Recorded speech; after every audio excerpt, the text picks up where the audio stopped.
Bienvenidos una semana más a este programa La Sabiduría Edificó su Casa. Es un placer poder compartir contigo, siempre abrir la Biblia y poder ver todo lo que ella nos enseña.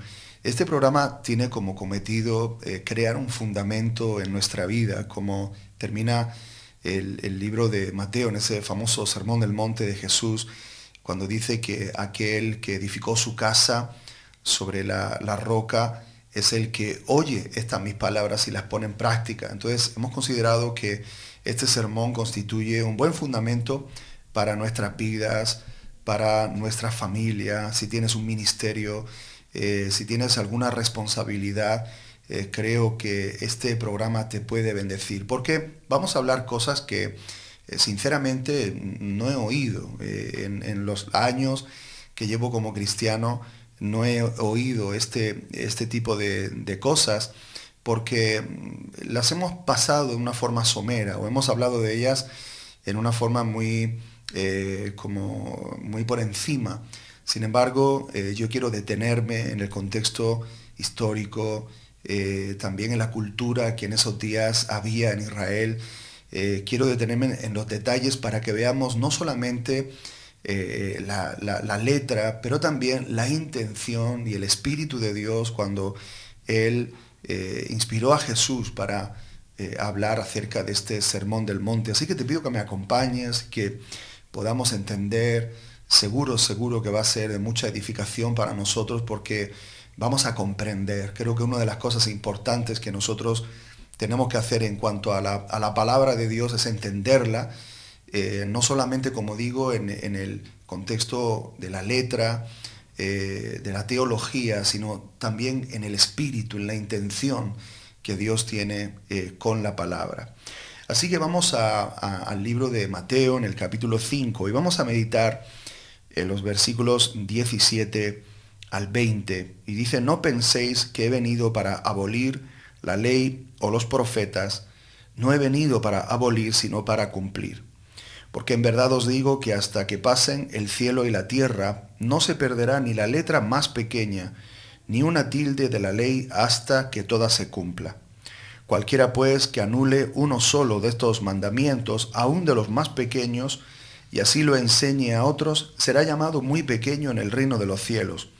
Pero cualquiera que los guarde y los enseñe, éste será llamado grande en el reino de los cielos.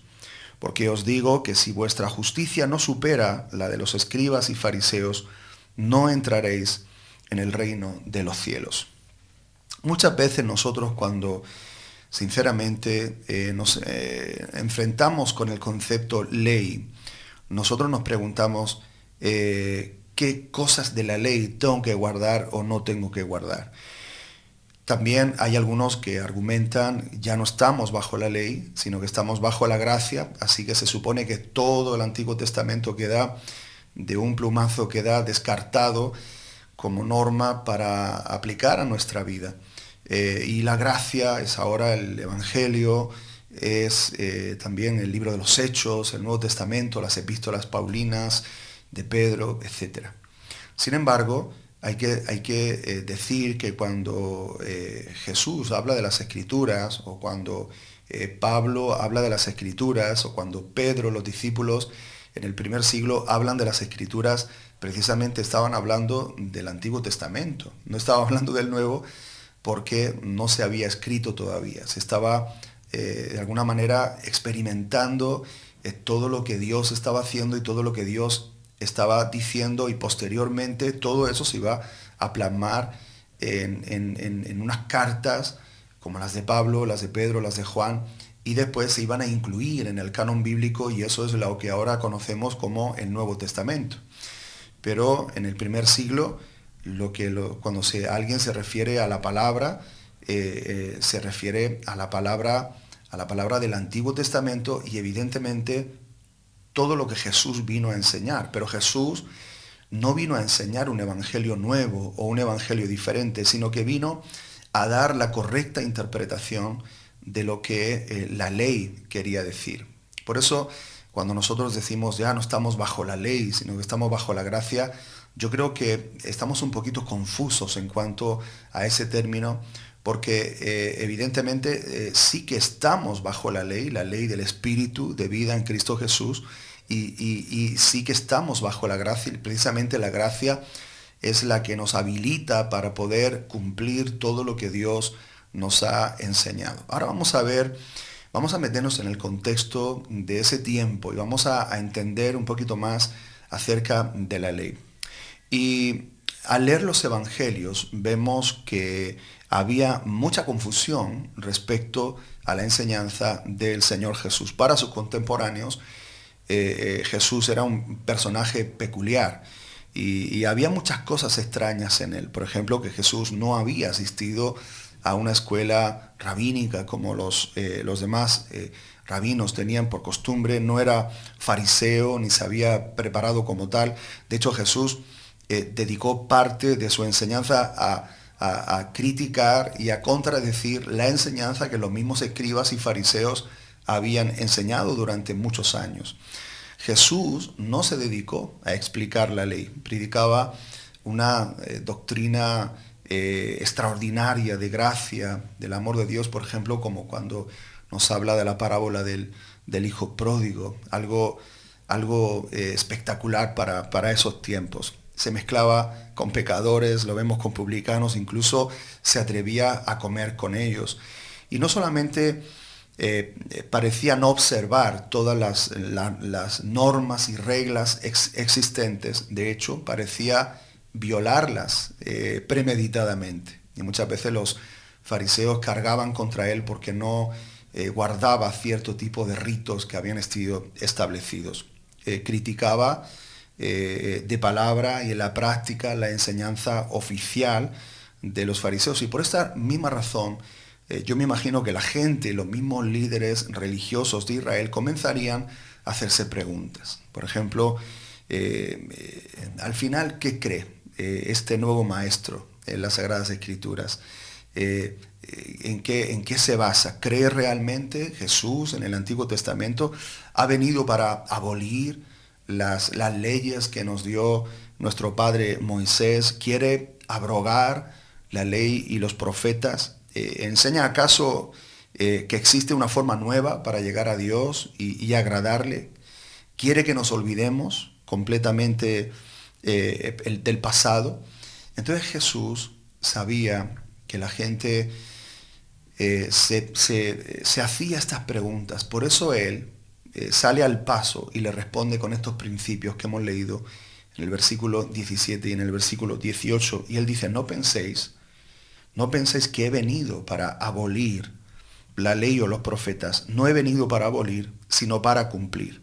Porque en verdad os digo que hasta que pasen el cielo y la tierra no se perderá ni la letra más pequeña, ni una tilde de la ley, hasta que toda se cumpla. Entonces, aquí está hablando claro Jesús, y esto tenemos que tomarlo en una forma literal. Jesús está diciendo que todo lo que va a enseñar está de acuerdo, en acuerdo absoluto con la enseñanza de toda la Escritura del Antiguo Testamento. No hay nada en su enseñanza que contradiga el Antiguo Testamento. Y más adelante, en los versículos 19 y 20, él dice que su enseñanza, que está tan totalmente de acuerdo con la enseñanza del Antiguo Testamento, está en desacuerdo absoluto con la enseñanza de los fariseos y los escribas. Es más, como he dicho, la contradice por completo.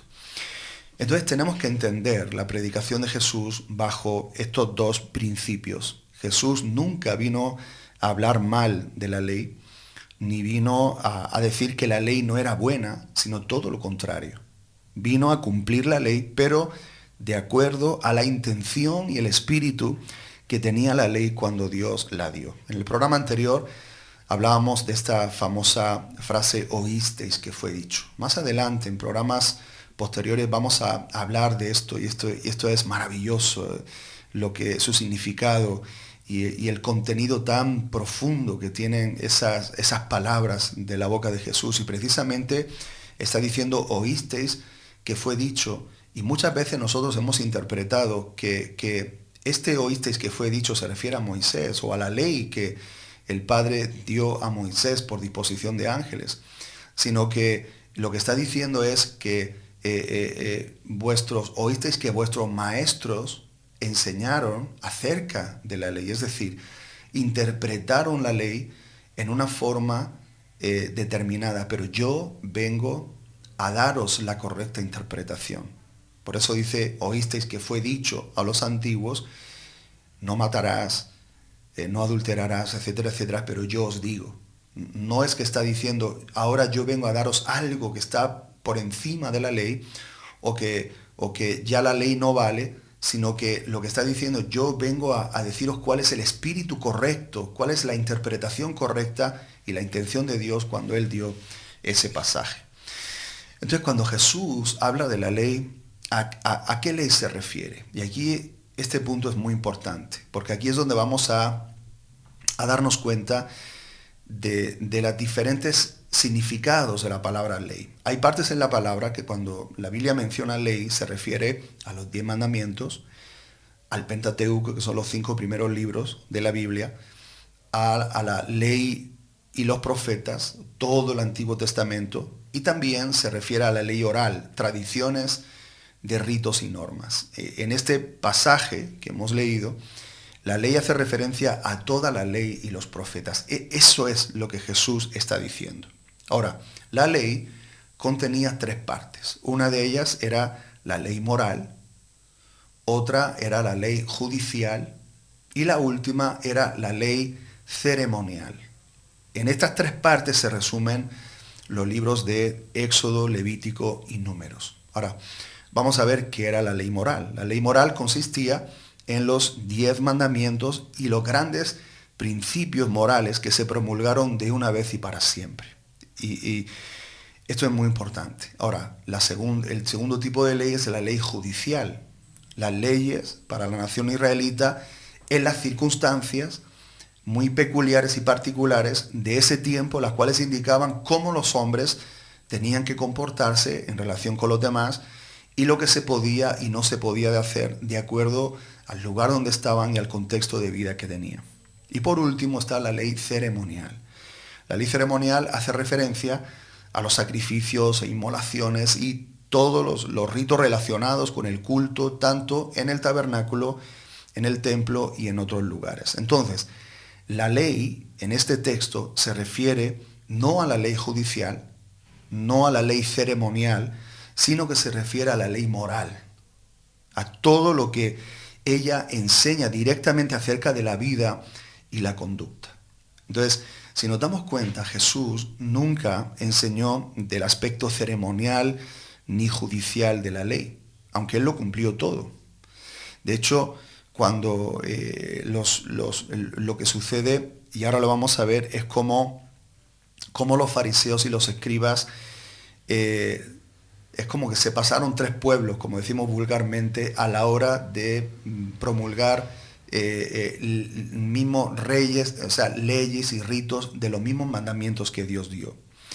Él cumplió toda la ley, sin embargo, no basó su mensaje, su predicación en esto, sino en la verdad, la justicia, el respeto a Dios y el respeto a los hombres. Para los judíos, en los tiempos de Cristo, cuando hablaban de la ley, hacían referencia a la ley ceremonial. Su misión era cumplir cada aspecto de las normas y preceptos que ellos mismos habían hecho. Por ejemplo, si tú ves los 10 mandamientos, de los 10 mandamientos no hay reglas ni hay normas, hay principios. Cada mandamiento es un principio en los cuales hemos de encontrar la norma para nuestra vida. El primero y más grande de los mandamientos, amarás al Señor tu Dios sobre todas las cosas, con toda tu alma, con todo tu corazón, etc. Y así todos los mandamientos, la intención de esos mandamientos es aportar a nuestra vida normas, principios en los cuales nosotros vamos a regir nuestra conducta en cuanto a nosotros mismos, en cuanto a Dios, al nombre de Dios, al día de Dios, al respeto a Dios y también el respeto hacia nuestros semejantes. Pero para estos judíos, estos grandes principios no eran suficientes, sino que ellos tenían que hacer algo más. La raza de los escribas nació precisamente para poner normas y reglas adicionales a cada mandamiento. Por ejemplo, en el Antiguo Testamento mismo encontramos muy pocas reglas y normas.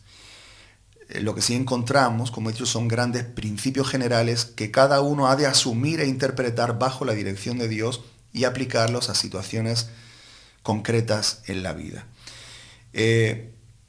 Por ejemplo, cuando el Señor dice,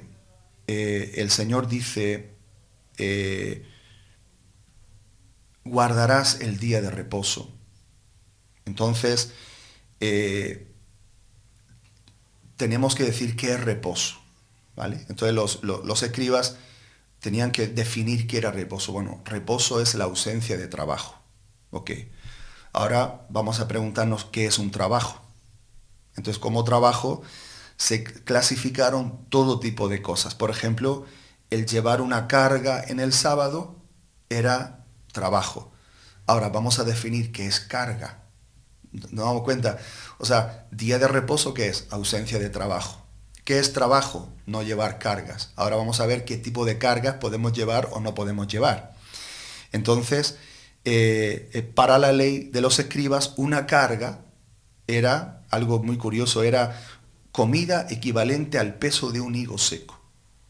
Vino suficiente para mezclarlo en una copa, bastante leche para un trago, o la miel necesaria para ponerla en una herida, el aceite necesario para ungir un pequeño miembro, el agua necesaria para humedecer un colirio, el papel necesario para escribir un recibo de impuestos, tinta suficiente para escribir 2 letras del alfabeto, y así hasta el infinito. Es decir, ellos decían, bueno, vamos a ver qué es lo que Dios ha querido decir con que no llevemos carga. Entonces pasaban horas discutiendo acerca de esto. Y por ejemplo, pues si un sastre cometía un pecado, si salía con un alfiler en su traje, eso era una carga. O si una mujer llevaba, podía usar un broche o una peluca, hasta también discutían si en sábado se podía llevar dentadura postiza o algún tipo de prótesis, si se podía coger a un niño en brazos el día sábado. O sea, para los escribas esto era precisamente la esencia misma de la religión, era más importante incluso que el mandamiento. Entonces, ¿qué es lo que pasa? Cuando vemos en los días de Jesús, la gente no estaba tan preocupada tanto en el espíritu del sábado, en el propósito del sábado, la intención de Dios al dar el Shabbat, sino que estaba más preocupada en qué es lo que se podía hacer y lo que no se podía hacer en Shabbat. Por eso, pues ahora encontramos en Israel que el sábado, los ascensores están preparados automáticamente para que el sábado una persona no tenga ni que darle al botón del ascensor, porque eso ya se considera un trabajo. O encontré me contaba un amigo que estaba por las calles allá de Queens, en Nueva York, y pasaba por la puerta de una sinagoga judía y un judío le llamó y le dijo, oye, ven, por favor, ayúdanos ¿qué te puedo ayudar? Necesito que enciendas el aire acondicionado, porque ayer se nos olvidó encenderlo y hoy no podemos nosotros ni siquiera encender el aire porque eso se considera un trabajo.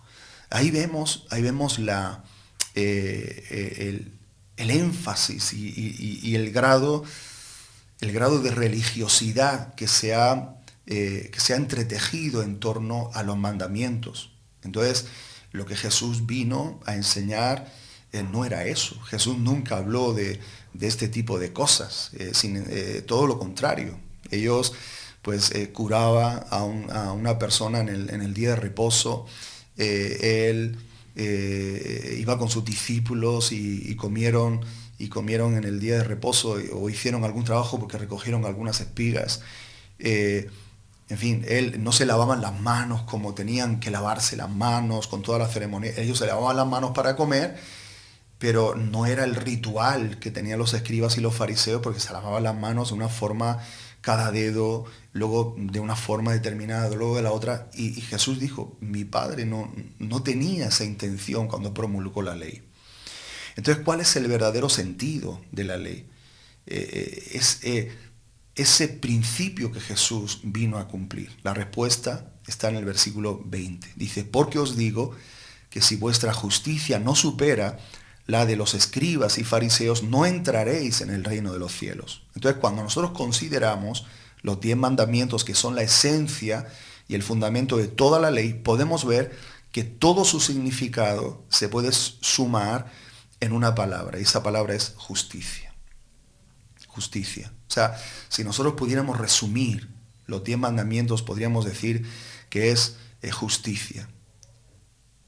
Déjame decirte que alguna definición de justicia. Justicia es todo aquello que funciona como Dios lo creó, como Dios lo planteó y como Dios dispuso que las cosas deben funcionar. Y él no tiene nada que ver con nosotros. O sea, nosotros para vivir una vida en justicia, nosotros tenemos que primero entender qué es la justicia para Dios. Y justicia es todo aquello que funciona como Dios lo creó, como Dios lo planteó y como Dios dispuso que las cosas deben funcionar. Entonces la justicia consiste en darle a Dios y a los hombres lo que es debido. Así que los 10 mandamientos me hablan de reverencia y de respeto. Reverencia para con Dios, para que con el nombre de Dios, para con el día de Dios, y también respeto para con los padres, con la vida, con la propiedad de los demás, con el buen nombre de los demás, la verdad, el respeto por uno mismo, de tal manera que los malos deseos no puedan nunca dominarnos.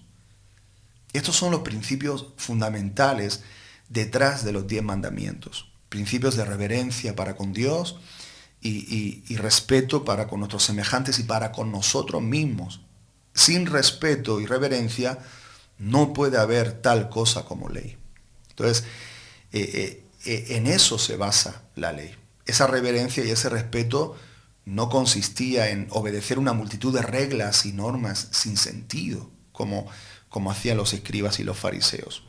Entonces, no consistían en sacrificios, sino en misericordia, no en legalismo, sino en amor, no en prohibiciones que demanden lo que no se puede hacer, sino en amoldar nuestra vida al amor, como lo dice en Gálatas 5, capítulo 22 en adelante, cuando habla de los frutos de la carne. Al final dice, contra tales cosas no hay ley. Otra versión dice, no existe ninguna ley en contra de estas cosas. ¿Por qué? Porque los evangelios y las cartas apostólicas no hablan de la ley ceremonial, sino de la ley del espíritu de vida en Cristo Jesús. La ley del amor. Amaos los unos a los otros.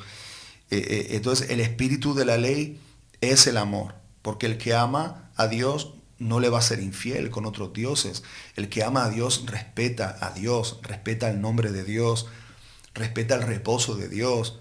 El que ama a Dios le va a obedecer. El que ama a Dios no va a envidiar, no va a codiciar la mujer del prójimo ni los bienes del prójimo, no va a adulterar, porque va a respetar a la mujer que Dios le dio, no va a hablar falso testimonio de su hermano, etc. Entonces, son muchas cosas en pocos minutos. La conclusión, ¿cuál sería? Cuando Jesús habló acerca de la ley y el evangelio, estaba estableciendo ciertos principios generales. Primero, el antiguo pacto fue necesario para que pudiéramos entender el nuevo pacto. Segundo, en el nuevo pacto permanece el espíritu de la ley. O sea, no podemos quitar todo el Antiguo Testamento y todo lo que Dios enseñó en el Antiguo Testamento. Pero ahora permanece el espíritu de la ley en cuanto a ¿qué? En cuanto a la justicia, el respeto a Dios y a los semejantes. Pero son abolidos los que se refiere a la ley judicial y ceremonial. Todo eso fue abolido ya. Todo eso pasó. Entonces, no podemos decir, ya no estamos en la ley, sino en la gracia. Y entonces imaginarnos que estamos en un mundo donde podemos hacer lo que queramos. Siempre que nosotros vayamos a la iglesia o siempre que nosotros hagamos nuestras oraciones y leamos nuestra Biblia y hagamos cierto tipo de ritos, porque hoy la iglesia evangélica en gran parte se ha convertido también en lo que enseñaron esos escribas y fariseos. Ahora, pues las leyes de muchas iglesias evangélicas es referente a las cartas del apóstol Pablo, cuando dice que la mujer no se ponga este tipo de vestimenta, o cuidado con el decoro, o esto, y mucha doctrina, o gran parte de la doctrina ahora se convierte en ritos y normas que los hombres se han inventado en base al texto del Nuevo Testamento. O sea, que estamos haciendo lo mismo que hicieron los escribas con el antiguo, estamos haciendo ahora nosotros, los escribas modernos y los fariseos modernos, con el Nuevo Testamento. Entonces, nosotros estamos en la gracia, claro que sí. Y la gracia, precisamente, como he dicho al principio, no es el permiso del cielo para hacer lo que nosotros queramos o lo que nosotros nos imaginemos, sino que es el poder que Dios nos da para cumplir la justicia, la verdad, la misericordia, para perdonar al prójimo, para amar al prójimo con el amor de Dios. Eso tú no lo puedes hacer sin Dios. Y ahí es donde entra la gracia. La gracia de Dios te habilita, te da el poder, te facilita, te permite que tú puedas perdonar, que tú puedas hacer todo lo que tienes que hacer. Entonces el requerimiento del nuevo pacto evidentemente es mayor que el del antiguo pacto. Pero porque Jesús dice que nuestra justicia debe ser mayor que la de los escribas y la de los fariseos. Pero ahí está su gracia. Entonces, como vemos, la ley no ha sido abolida. Sí, la ley en cuanto a lo ceremonial y lo judicial. Ya Cristo cumplió todas esas cosas. Y en el siguiente programa vamos a hablar de eso. Pero todavía permanece el espíritu de la ley. Y nosotros tenemos que respetar profundamente los 10 mandamientos y los lugares donde Dios establece principios de vida y de conducta para el hombre que no han pasado, sino que siguen vigentes y que Cristo vino a reforzar y vino de alguna manera a remachar para que nosotros nos fijáramos en ellos. En el siguiente programa vamos a hablar acerca de más de cómo Jesús cumple la ley y los profetas, y seguro que va a ser de mucha edificación. Te bendigo en el nombre de Jesús. Nos vemos en el próximo programa. Hasta pronto.